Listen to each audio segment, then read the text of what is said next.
whether it's fighting for the rights of over 50 million Kenyans or the rights of an individual who wants to remain relevant politically. That's my concern. Number one, Khalid is quite aware on procedures of demonstrations, picketing, and handing over of petitions to authorities.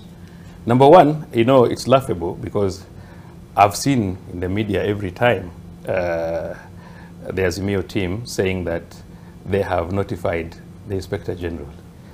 And they are aware of the procedures of Public Order Act because it is under the Public Order Act that we ensure that there is order in the society and on what we do. Because number one, the person you notify is the officer commanding police station of the jurisdiction that you want to undertake your processions or picketing or whatever it is, or public meetings. And therefore it means that for every jurisdiction, for example, if they are carrying out demonstrations in the whole country, then they have to notify officer commanding stations of those particular jurisdictions. Number two, they must inform them of the routes they want to take. If it is in Nairobi, you tell the police that we are going to start demonstrations at 7 or at 8 from this point to this point. And those things were done in Parliament long time ago, and that is how things are supposed to be, to ensure that there is order. So even if you look at the mode at which they are calling for this demonstration, there's disorder in it. But most importantly, even before we go for demonstrations, we should be asking ourselves, why are they demonstrating?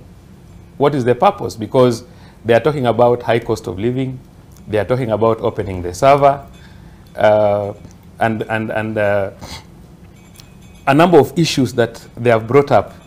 So we should first of all, Khalid, ask ourselves whether those reasons which they are bringing up are valid or invalid. Because you don't just say you have rights to do whatever you want and invoke the Constitution, which says that the demonstrations must be peaceful and must be unarmed. But all the same, there are also provisions on limitations on rights and fundamental freedoms, and they are provided for in law.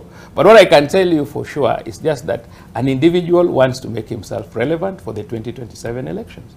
And that cannot be allowed, because we cannot say that the cost of living is high, the economy is not doing well, and the actions we take are geared towards bringing the economy down. We have so many people, even tourists, who have cancelled coming into Kenya.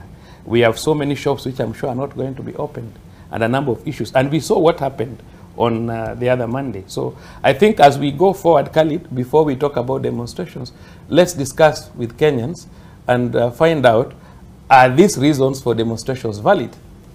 You know, I would not want to go to demonstrations before you convince me that we need to open a server somewhere, and equally that we need to, the high cost of living, because what I know is that even the price of unga has come down. And I have so many issues to discuss with you. So let's discuss that, then we can move forward. All right.